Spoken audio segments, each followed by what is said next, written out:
Skull rings, cigarette butts, you've probably seen them tons of times. But how many college-age people actually use tobacco products?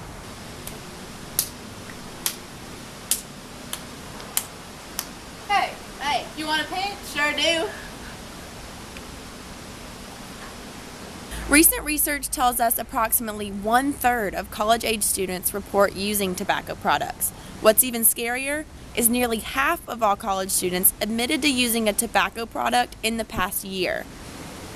Even worse, research tells us the use of tobacco products goes along with a generally riskier lifestyle. Basically, people who dip or smoke are likely to do other things like drugs, drink alcohol, or make bad decisions. In terms of what those riskier behaviors are, uppers, downers, and all-arounders tells us among adolescents and college-age students, the most frequently used drug remains alcohol. Tobacco is a close second, and marijuana third. Uppers and downers tells us that fraternity and sorority members are more likely to drink than unaffiliated students. However, the text also says that if a student reaches the age of 21 without smoking and without using alcohol or other drugs, he or she probably will never have a problem with the substance. Tobacco is associated with many health risks. Tobacco smoke can cause many types of cancer, including lung, esophagus, larynx, mouth, throat, kidney, bladder, pancreas, stomach, and cervix cancers.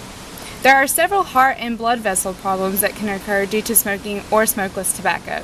Some of these include blood clots, aneurysm in the brain, which can lead to stroke and high blood pressure. Other health risks include poor wound healing, lung problems, problems during pregnancy, tooth and gum diseases, and wrinkling of the skin.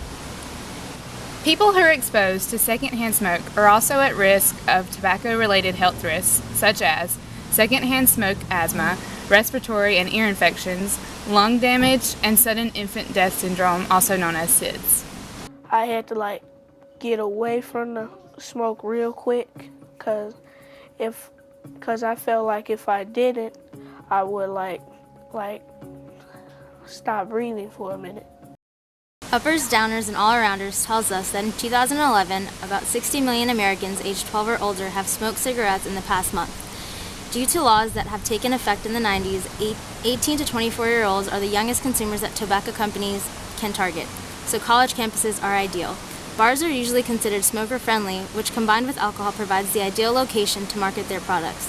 Although tobacco use has decreased over time, tobacco companies continue to spend millions of dollars each year on cigarettes. As they see it, the potential of gaining a consumer from these events is greater than the cost of the cigarettes itself. With decreasing interest in tobacco due to new smoke-free laws and prevention campaigns, companies have developed new products to lure young people.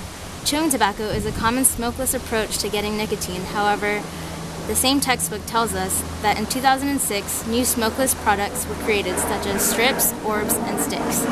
These novelty products dissolve in the mouth after 30 minutes, but are just as addicting. So what are universities doing to combat the tobacco problem amongst their populations?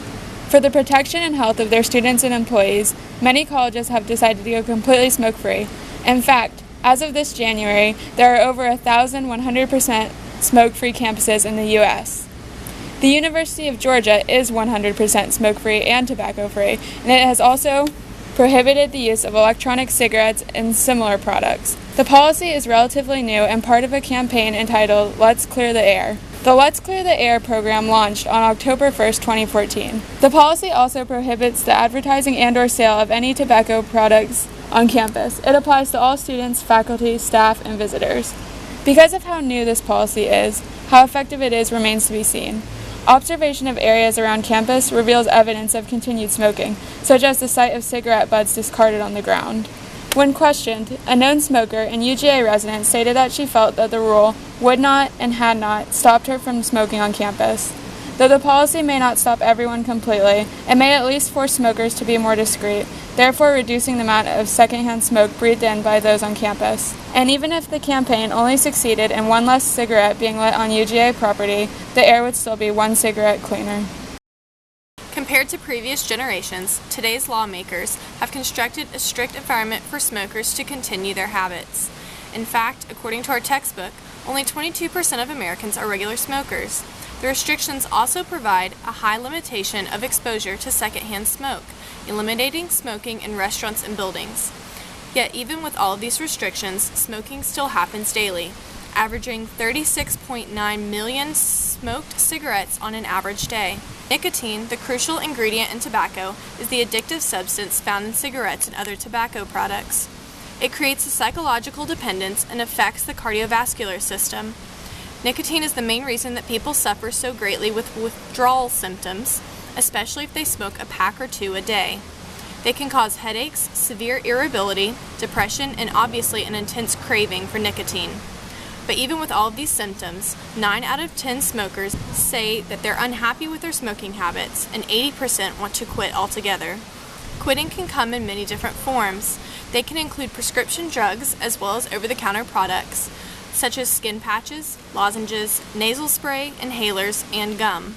The health benefits also benefit quitting, starting within 20 minutes of your last cigarette and increases with each passing day. And finally, within 10 to 15 years, the risk of all major diseases caused by smoking is decreased to nearly that of someone who's never smoked.